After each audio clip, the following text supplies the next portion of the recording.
the Light Institute and the Sanctuary of Light welcome each and all of you to this time of knowings and invite you to bring forward the conversations of your hearts, so that as we move these energies around, thousands of people who hear these conversations can also be inspired and open to a higher octave of the true self.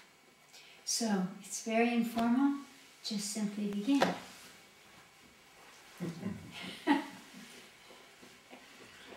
Yes. I have a question about the recent studies in human DNA and the discovery that we have certain DNA sequences that generate proteins. And that in between that there are long, long stretches that scientists don't understand. And that in the early form of the human genome, they referred to it as junk DNA. And they no longer use that term, because they've noticed with the conservation of the DNA itself that it must be doing something. Of course. So they do admit that they just don't know what that is yet. And given the Earth changes that we see taking place right now, I have sort of a two-part question. One being, what potential possibilities exist if all those sections of unknown DNA were to be activated? And second, to what degree can the individual human being encourage activation of those sections of DNA? It's a fascinating question because, again, part of that is, oh, if I could just be more. If I could just be more perfect, if I could be more galactic, if I could be more something, if I had all of my 12 strands activated, etc.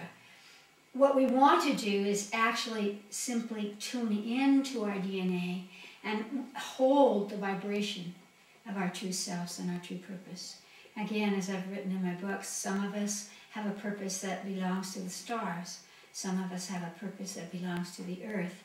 And so the way that the strands move together describes your purpose, the blueprint of your soul.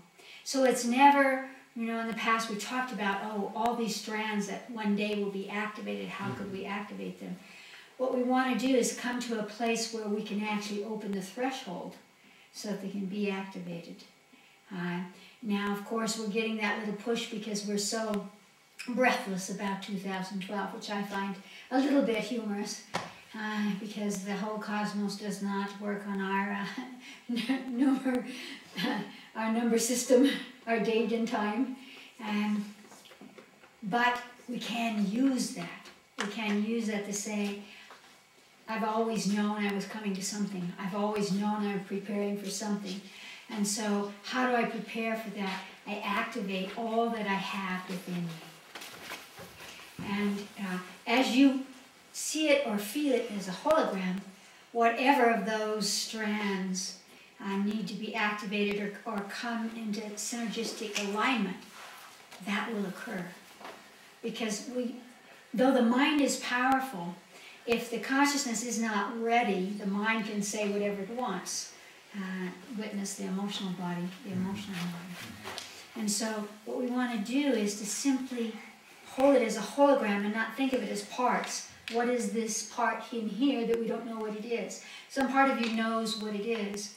The thing that is true is that nature never makes anything that isn't useful. Remember when they used to take out the tonsils and the appendix, you know, because they didn't realize that the appendix was crucial to gathering up all of the toxins going through the small intestine and the large intestine.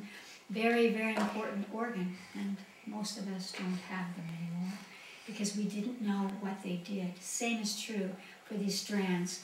Now, if we considered, as I was discussing before, that we have galactic DNA and angelic DNA and Devic DNA, then they may be incorporated in those empty spots.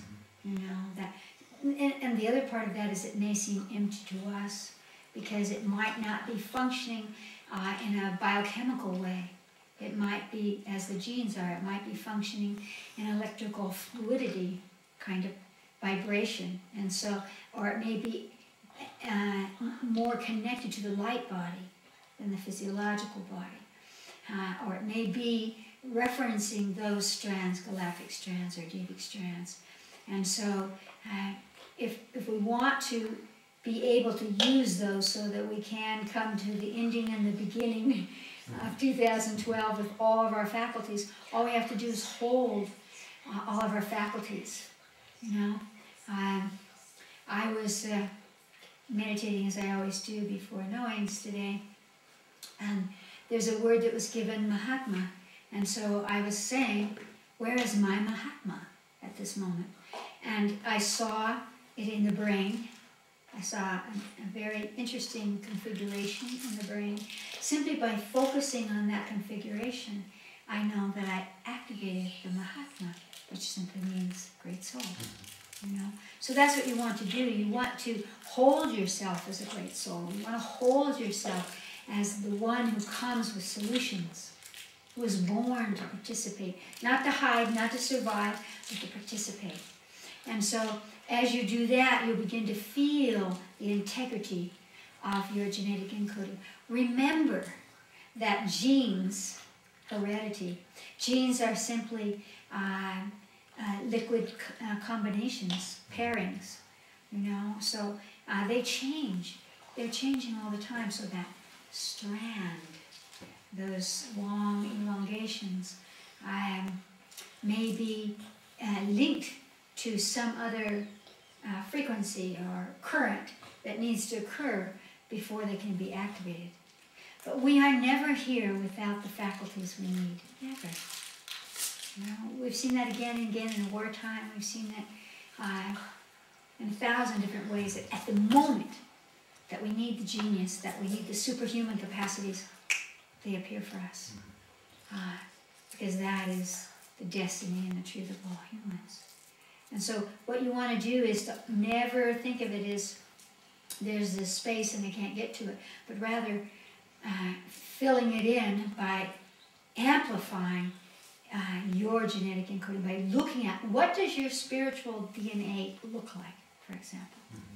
Because the moment that you can focus on that is the moment that you begin to be able to bring that energy, that structure, hidden structure, if you will, into resonance or connection to your everyday life.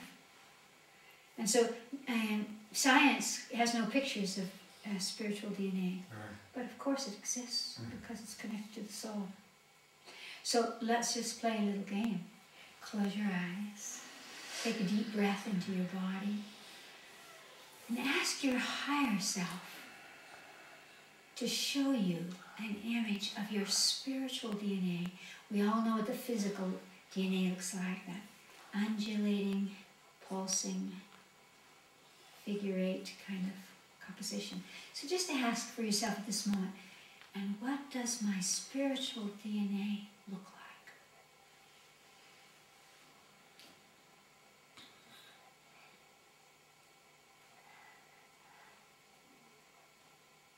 The moment you have a sense of it, command the trillions of cells of your body to record, to imprint that spiritual DNA so that it can influence, so that it can guide, can activate those unmanifest aspects of the soul that we need at this time. Just feel as if every cell's holding that imprint. And take a deep breath and open your eyes.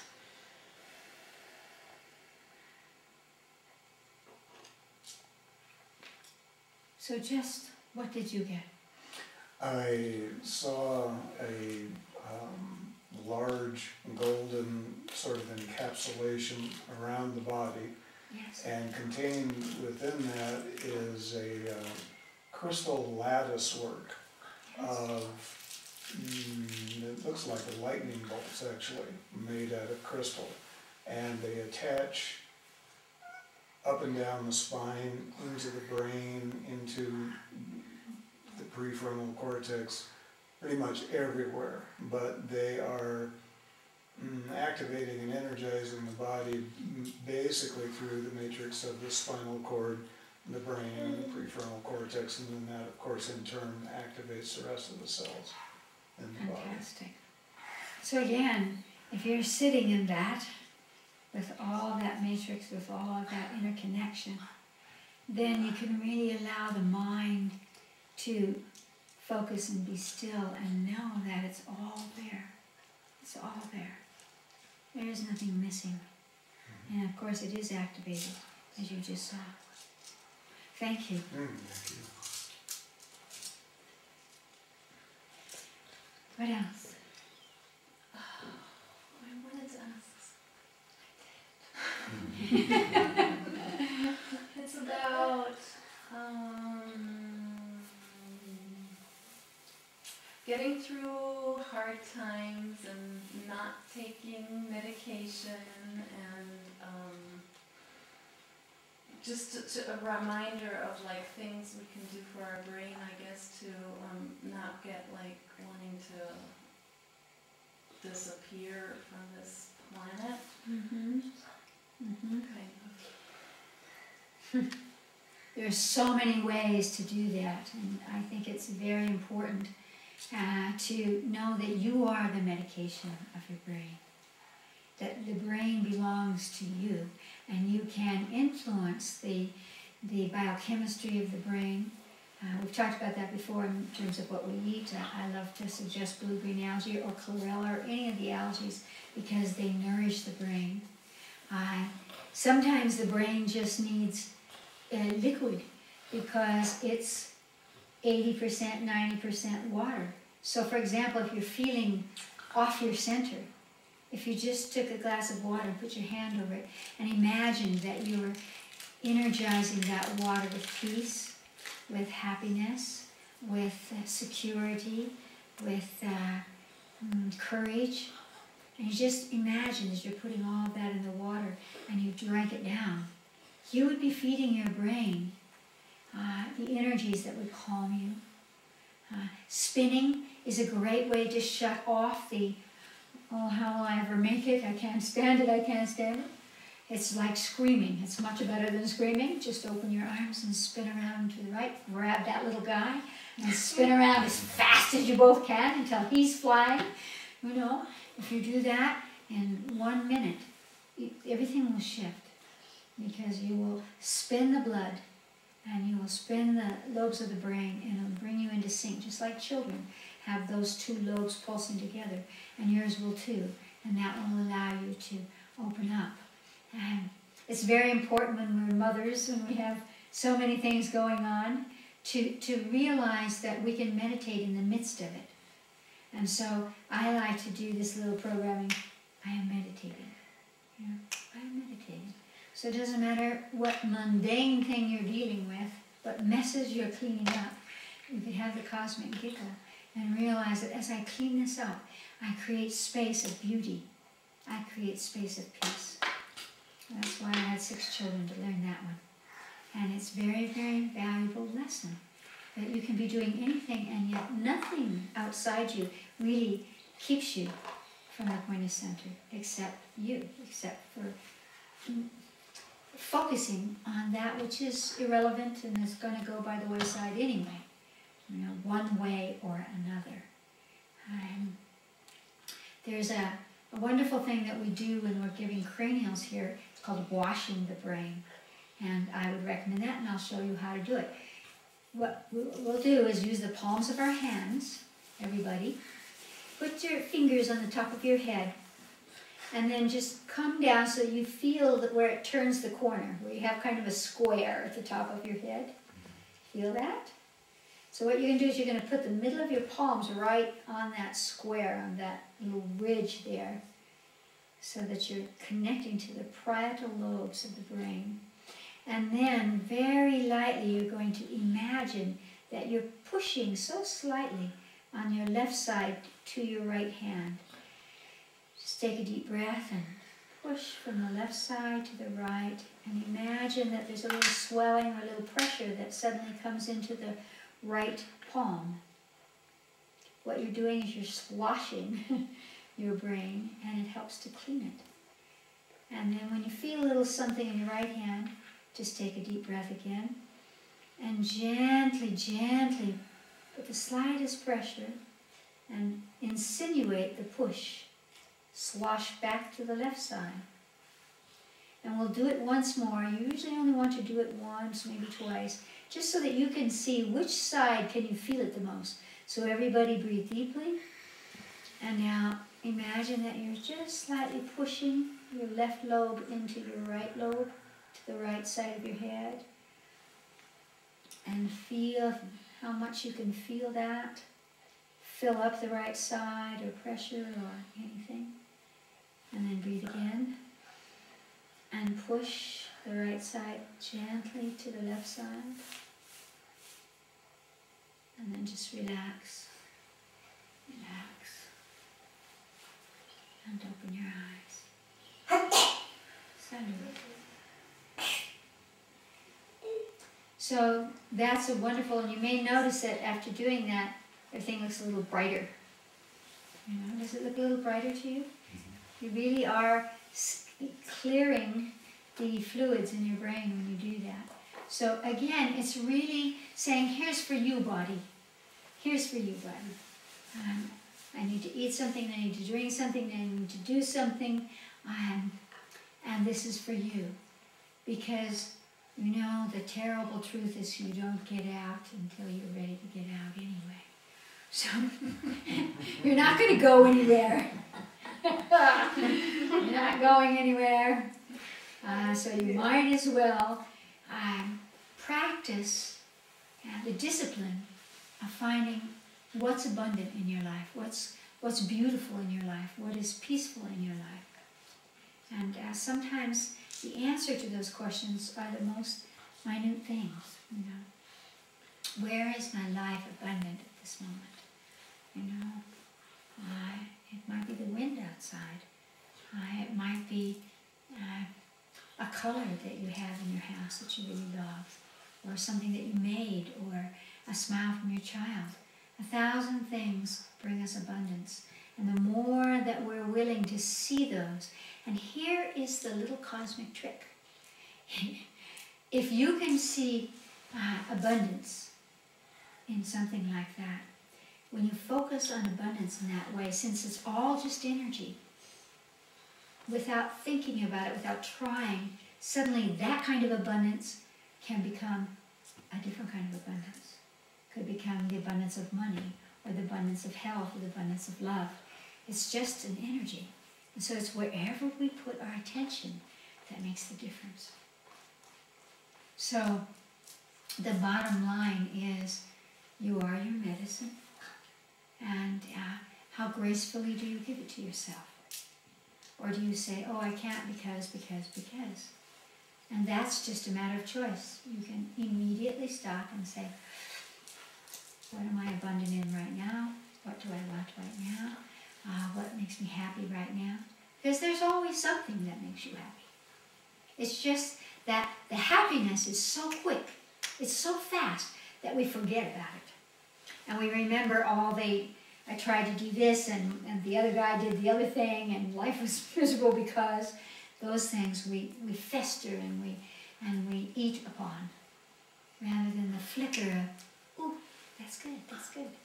So all we want to do is open the threshold and amplify those things that support you. If you're not supported, how do you think you're going to support anybody else?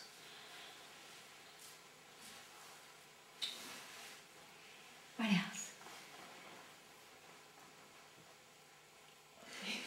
Usually I haven't been able, but well, just to elaborate on what she's saying. I mean, there's everyday life or situations where we're feeling depressed, and you know. But what is someone that has like severe schizophrenia, severe bipolar, severe where they literally check out and they can't bring themselves to a state of the present? Or, I mean, how do you deal with someone like that? I mean. Well, we at the Lions would deal with someone like that by allowing them to see themselves in a different way. And all of those words you just want to erase, even if you're a psychologist, just erase them, because they're stigma. They're saying, this is who you are. No, you're a being of light, a divine being who's had many incarnations and is going through something or other at this moment. We've worked with many people with multiple personalities. I mean, heavy duty stuff, not just a little bipolar, just a little crabby over here, a little bit hyper over there. No, big stuff. And what's been amazing to us is by using the incarnational work, as they are able to see themselves in all these different bodies, all of a sudden these things start to fall away and they begin to connect with their true selves. I would say that always, whether it's bipolar or anything you could name, just neurotic or actually schizophrenia, it's always going to have to do with the biochemistry of the body. And so you have to, with a person like that, you have to invest in taking in substances that nourish the brain.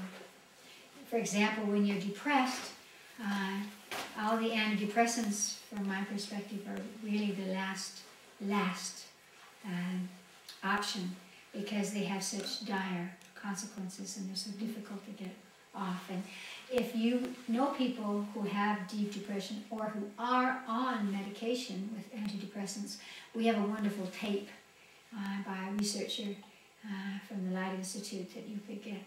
So you can listen to how you get off it and what you do instead, etc. I think it's really important to never feel that it's over. People go through down times in their life. The emotional body functions through association. So you could be depressed because your grandmother was depressed, and you have no idea that you're reliving her life. But suddenly you've chosen the same partners, or you went down the same path, or you have the same impression of yourself that you psychogenetically inherited from her. And so we have to shift who you are and peel away everybody else's imprints on you that say that this is who you are and this is what you're going to get and this is what's going to happen to you. Because none of that has to be the case. So I think that there's never a bottom, you know. You can fall off the edge every once in a while, but eventually you'll start rising to the light. You will. But we have to give ourselves something. We have to give ourselves, we have to be willing. What do you give yourself? Algae, water, spinning, something that says, this is for you, body. You see, what your head does is, I can't help myself. I need help. And we all do need help. And we can get that help in many, many ways. So we have here incarnational sessions, so you can really see yourself in a different way. You can also see how you inherited that, or lifetimes in which you never had the problem of depression. You can do consultations where you have a chance to go back and see, where did that begin in this lifetime? Because usually we think, oh, it's because, you know, some terrible thing has happened to me. And this may be true, but again, very likely you just took on something from your mother, from your cousin, from your sister, from somebody else, and you identified through it, and then your biochemistry aligned to it. We can change the biochemistry of our body, but we need to purify it, and there are thousands of ways to purify the body so that the brain functions. This little thing here that I just showed you, that can be really, really wonderful. Very wonderful in terms of realizing that the brain can shift. You know, but we want to pay attention. Hello in there. You know, we want it to look out at the world in the way that supports us.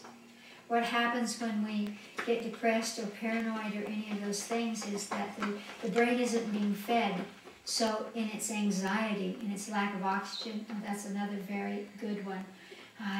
You know how if you're terrified, you start to hyperventilate.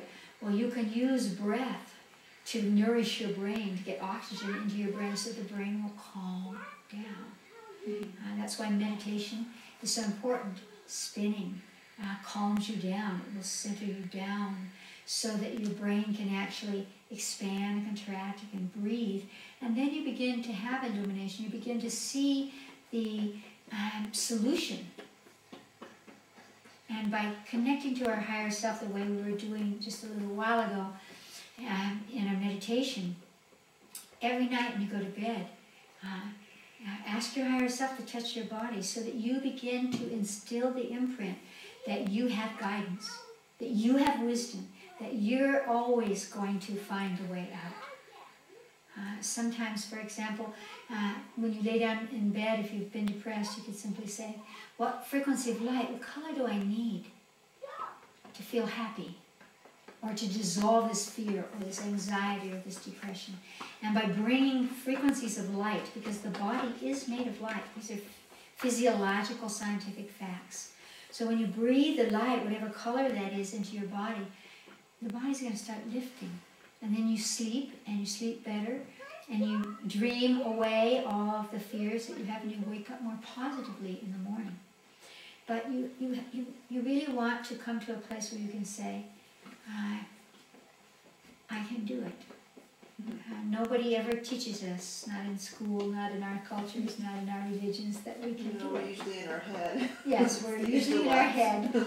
And that's very exhausting to the brain, to all the neurotransmitters. They just get burned out.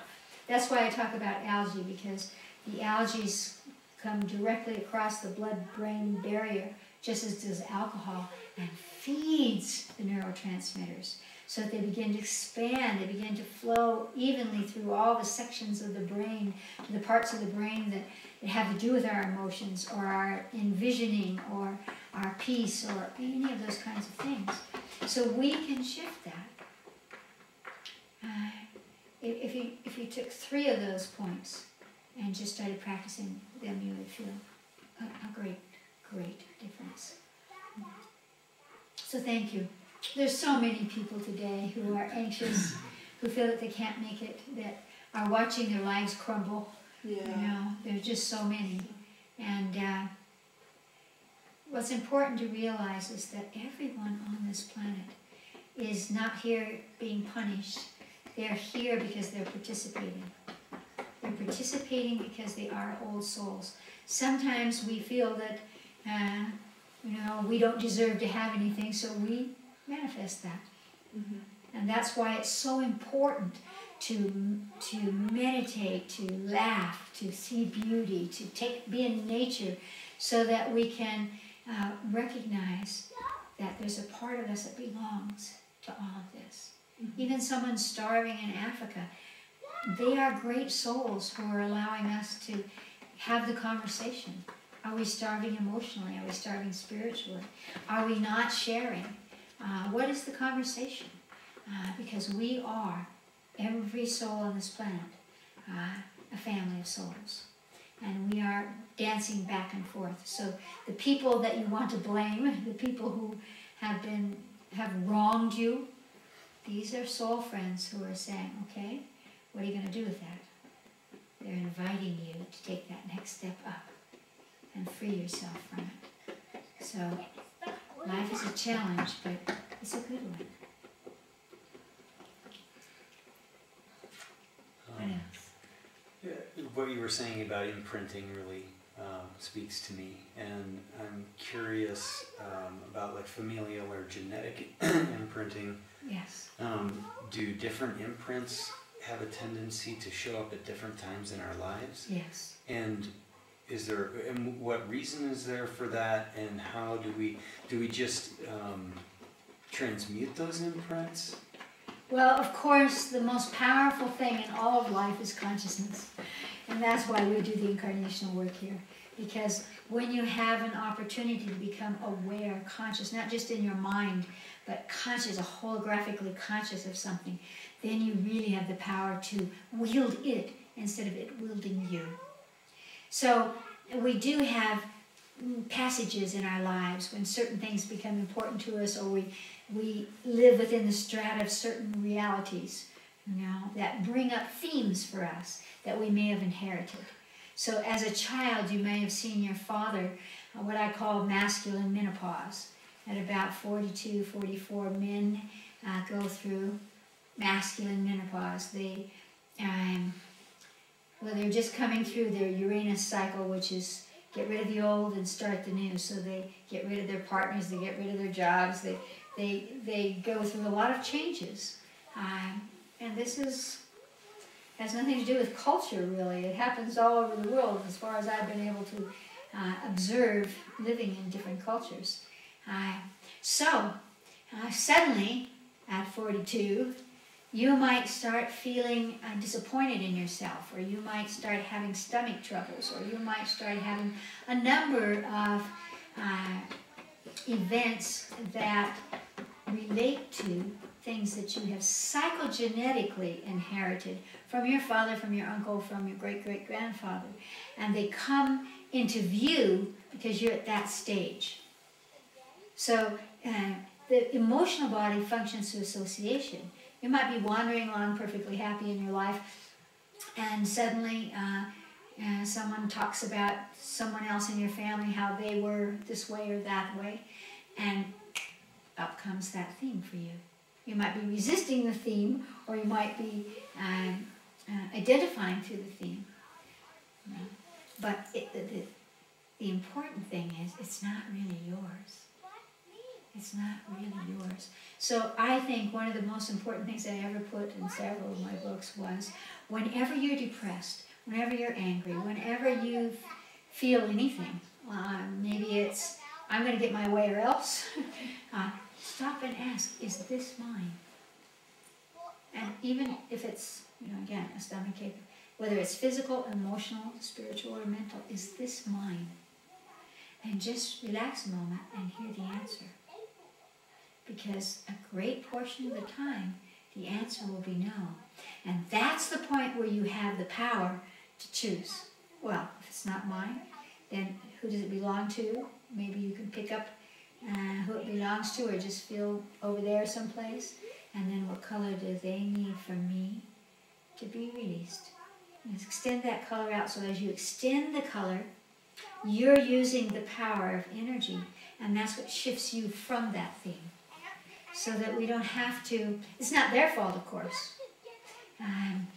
When we're doing our first day of incarnational, which is just the emotional body balancing, or whether we're doing consultations, we're always looking at, going back into memories in this lifetime that trigger some perspective of self, or the beginning of a disease, or whatever it is. Where did it begin? In this lifetime or in other lifetimes? Because the moment that you can come to a memory that encapsulates that story, you can become free of it. I did a session today with Amy. Oh, you did? Yeah, for the first time. So. Oh, great. So then you had a chance to see a little bit about moving back and what these memories are. And in looking at them, again, the way we perceive things here is about the themes. So that kind of memory, what's the theme it's attached to? And to whom is it attached? So that as you have that awareness and you bring the light into your body, you unravel it. You remember one memory, there may be 10,000 memories in this lifetime that are linked to that imprint. Where you have experience, or you're perceiving some sadness or anger or emotions coming from your parents or someone else, and it's that moment when you suck it into yourself.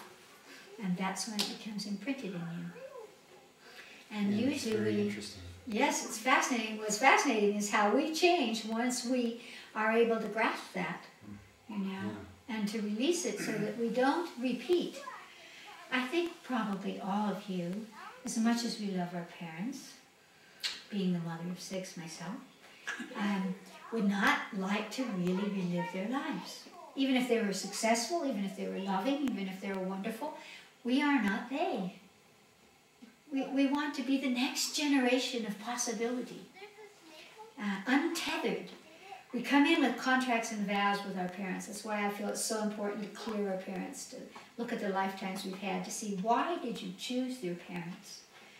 What was it that brought you together in this lifetime? And of course, we've been with our parents many lifetimes.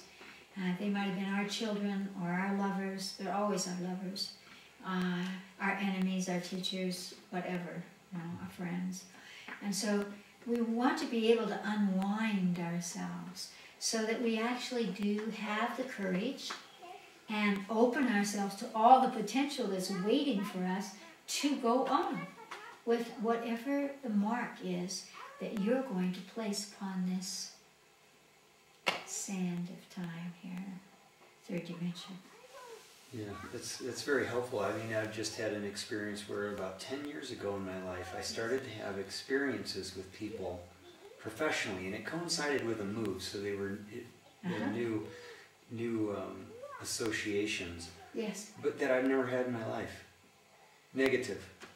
And it's continued for the last 10 years. Time for it to be done. Yeah. Enough. Yeah, and that was when I was about 35 years old. Yes. And prior to that, for the first 35 years, I never had those experiences with people.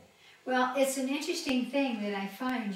We come into our teenage years and we separate out and we start widening the horizon, and then as we go along in life, it starts narrowing again, and we start taking off the imprints of our parents, our psychogenetic imprints. They could be from your church, they could be from your culture, from your family, they can be from different levels. But they are imprints that you took in. You might have just witnessed something. That's why, I cringe at what we watch on television these days. Because you have no idea how powerful that astral energy is and how it comes right into you. And then the emotional body will see something. Maybe it's just somebody wearing the same shirt or making the same gesture. Suddenly you're right in that sleeve. And suddenly you are having a conversation or an experience that doesn't belong to you at all, but you are stuck in it. Because the emotional body is replaying something it has a reference for. And so we can go along and everything is fine, and then suddenly it just feels like the sky is falling. And that's because what I would call karma, has ripened. All the things that you've been doing, the thoughts that you've been having, the way you've been living your life, bring you to a point where you're ready for what I would call initiation. So those negative experiences are really initiation for you. You have all that you need to overpower them, to shift them away from your body. It's just that we don't realize that, and so we get into the mire of it. But once we can see that in terms of psychogenetics, it really, really frees us. Now, those psychogenetics might be coming from another lifetime. You may have suddenly pulled in a group of soul friends that you abused in another lifetime, and so they're now helping you to get this lesson. How is it that you can communicate with people? How is it that you create inspiration amongst you? Even if you're the leader, how do you bring them with you? We have to really lead from behind, usually. All those different points of reference of relationship that are really crucial. And so we need an amplified perspective in order to really see what it is. Very interesting. Yeah. Thank you. What else?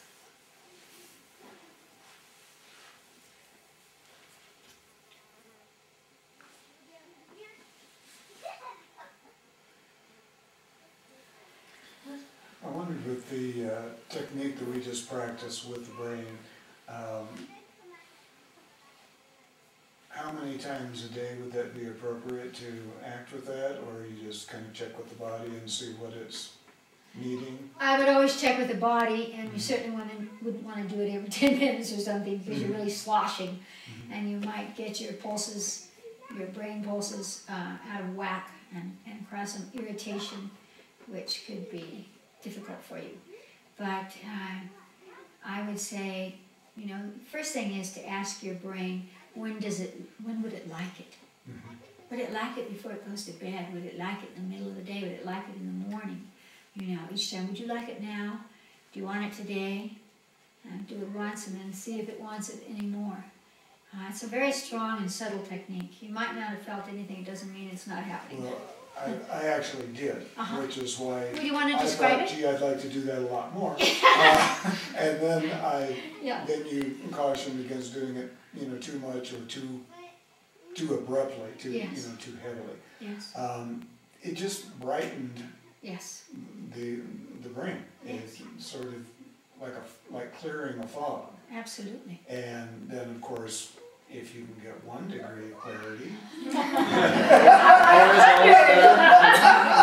is better. there must be an infinite number of steps. You're walking on all day. Just wear a little helmet that doesn't float you. Less is more. Okay. Less is more. It is very powerful. And but if you're feeling, sluggish or blurred in there, then you can really say, "Would you like this, brain?" Just like we probably wouldn't ever do more than 1 cranial a day on you, but you could do a cranial every day. Oh yeah. And really bring that energy into something that stimulates the neurotransmitter, stimulates the clarity and the purity of the fluids in the brain. Actually, I recognize that movement as being part of the It is. cranials that you do here. Yes, yeah. That's why we do cranials as part of our work here for sure. Yeah. What else? Well, I'm wondering how much you think that the cosmos, the planets and all the other solar systems are affecting us here, and maybe a little bit of what people are talking about of a cosmic convergence and the comet Elenin, which people are talking about. Yeah. Well, the Chinese for thousands of years would say everything is connected to everything. So you can be sure that we are not isolated from the cosmos, we're not isolated from the rest of our solar system, we're not isolated from any comets or meteorites that are moving around out there. Whether we attract them to us, whether we participate in that, is certainly something that people must begin to become aware of in this next year. Because what we've been doing so far is saying, oh, the end of the world, oh, the comet's going to hit, oh, this is going to happen, that's going to happen. And so we're unwilling to say, but I'm participating. We can, as a soul group, be here to help Gaia, or to be dissolved by our planet's possible flipping that could occur with all of that. And that's really the conversation of 2012. It's happened, I hope you say 4 times. The beginning and the end, and the beginning of the end. All the ancient scriptures talk about those kinds of things. But what are we doing collectively to support, to be a part of that? All the celestial bodies are, people talk about chaos, but they're really in some great, magnificent evolution of celestial bodies. The galaxy in which we reside is continually expanding right now. So all of these changes and all these energies that come close to us, the photon belt, all of that is, of course, influencing us in the same way that the moon influences us. This tiny little moon that we have that influences our blood, that influences the oceans, that influences everything. So a comet definitely influences those things as well. But what we have to remember is that we also influence those. So one of the basic tenets at the Light Institute is to practice extending your consciousness out to something, whether that's calling the rain, or it's turning a hurricane in the other direction, or a comet, and just allowing it to do whatever it's doing, because a comet is really seeding in a way. It's moving across their seeding energies, and therefore new possibilities. All these things that are spewing are inviting the basic elements to be attracted to each other to compose new potential. So what we want to do is to say, how shall I participate in that?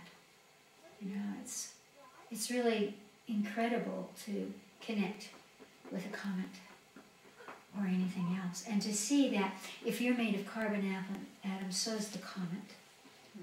So could you be the comet? And what would that mean in your life?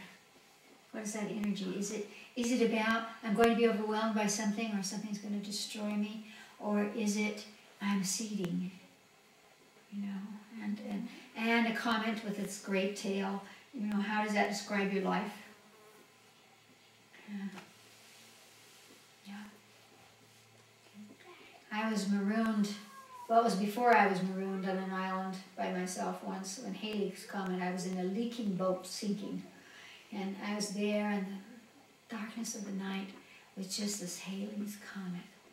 And it was such an amazing experience, because at any moment the sharks were going to get me, or I wasn't going to be able to get enough water out of this little boat to keep from sinking. And there was this incredible comet out there, you know, and it really helped me to shift to, I'm a part of that, not, oh my gosh, this isn't going to survive. It expanded me, and I'm sure it helped me survive, because there's no reason I didn't sink. That's a long story. Anyway. I had kind of gotten, I guess, a little mad. I watched these YouTubes, and well, I loved. There was something Navjeet did, and I really enjoyed it a lot. And there was just one thing where I got mad at her for saying it, and she said she thinks the conversation about guru is boring. And I mean, I just have a different experience with it totally, because I thought it was very enlivening for my life to meet a guru, and I've, like, many years now, it's been really nourishing, I think, a lot of parts of my life, and I also consider you my guru, because I don't know, just because guru means teacher, guru means removing what? All she was saying there is that it's wonderful, in the same way that my mother said, if you want to know how you are, look at your friends. I'm looking at all of you and saying, I'm doing pretty well.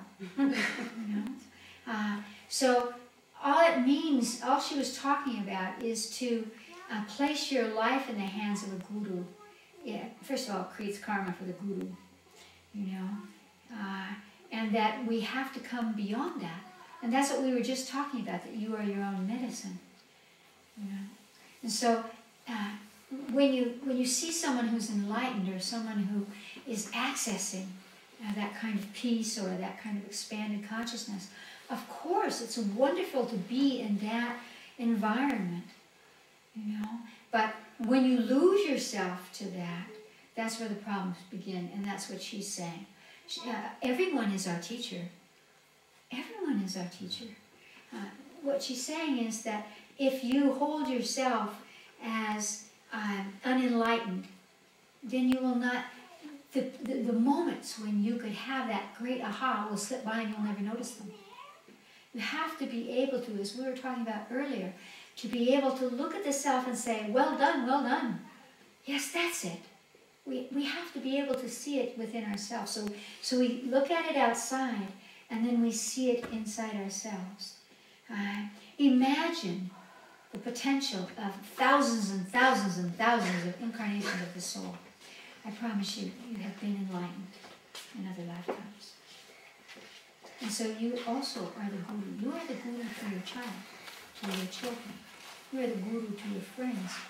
And so she was just saying that stylized idea, just do your meditation, just do your chants, just do your this and this, and everything will be fine, you will become enlightened. Well, it just isn't true. It just simply isn't true. The beggar on the street will become enlightened just quicker than you. So it's not, if you do this, you're going to get to heaven. If you do that, you're going to be enlightened. It isn't that way. The universe doesn't work that way. Each of us has an Akashic record, a composition that's so exquisite to the self. You know? And so, of course, use all that a teacher can give you. But having been the head of a school for 16 years here, the first thing that I always did is, I'll give you this piece of information here.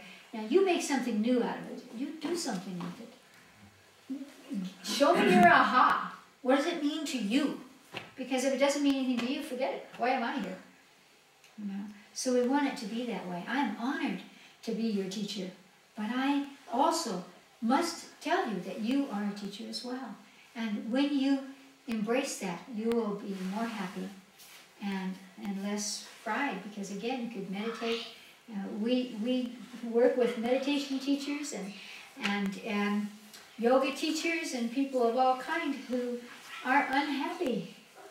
So you will not get it from a person, you will not get it from a system, you will not get it by reading, you will not get it by anything but yourself. And so what you want to do is to take in the parts that speak to you. And at one moment, this mantra might speak to you. And the next moment, another mantra might speak to you. Because we are forever evolving. You are not the same that you were yesterday. So that's what she was saying. And she was using, what would I say there? Genetic licensing, since she is Indian. To say it in that way.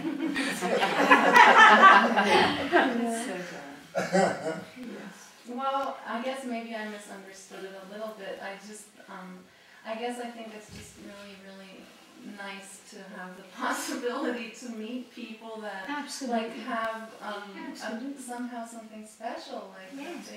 and it Of course helps they us do. to find it within ourselves. But that's the thing. Usually we project it onto them and then compare ourselves instead of finding it in ourselves. So close your eyes. Take a deep breath into your body.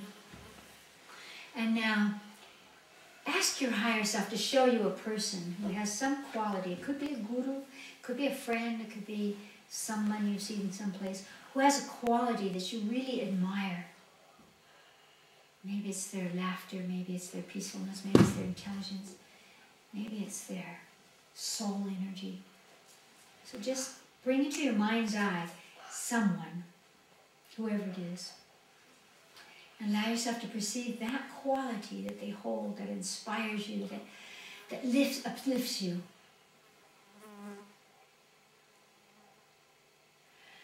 Now ask your body where you hold that same quality.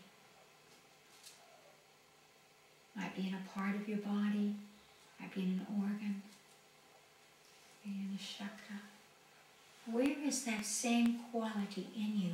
You could not recognize it if you didn't have a frame of reference for it. So, where is it in your body?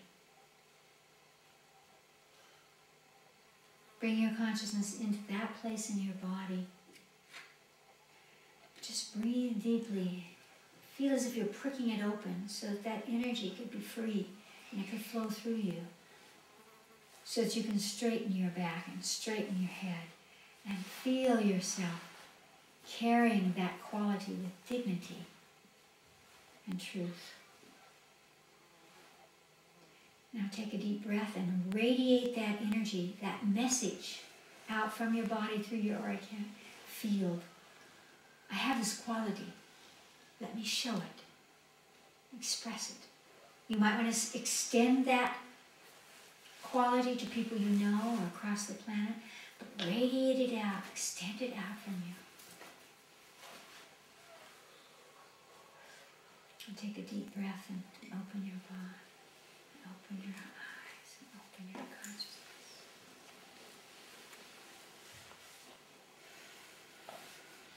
That's what we're talking about, is carrying the energy, giving yourself permission. What was the quality that you perceived? I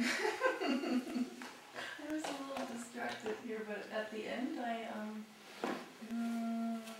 quality of I don't know, I guess I just saw a lot of colorful feathers. And see, everything is symbolic, so it doesn't matter. You don't have to bring it into your intellect. But just speak to me, what is the quality of that? A lot of colorful feathers, does it mean the head of a tribe, the chief, the shaman, just if you could just quickly What is that? What would colorful feathers mean to you? It was something like that. Of course it was. Of course it was. See how resistant you are to that, and that yet you've had many lifetimes when you've worn those feathers, or you wouldn't see it as feathers. So you want to, when you leave here today, and right now you want to begin to feel what it's like. It's not the ego, it's truth. Radiate it out. If you will honor your own wisdom and your own capacity to take responsibility, you will find that you actually can. That you can show the solutions, and that you can carry that. And there is nothing, no situation, no person can take that away from you. It belongs to you.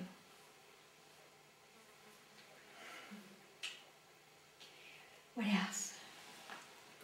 I want to ask, I have a good friend who I was really close to during my teenage years. And we didn't see each other for 15 years, maybe once 7 years into it.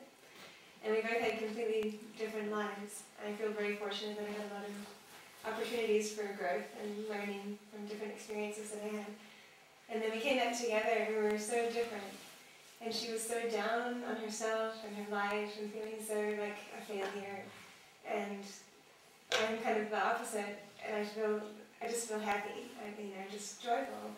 I'm not actually in a very ideal situation, but I can rise beyond that because of those challenges have allowed me to not identify with them, but just accept them and not make them who I am. But just Yes, exactly, because the situations are not who we are. Yeah. So in the same way we're conversing about this, is your friend may, for the rest of her life, be in that particular strata of difficulty.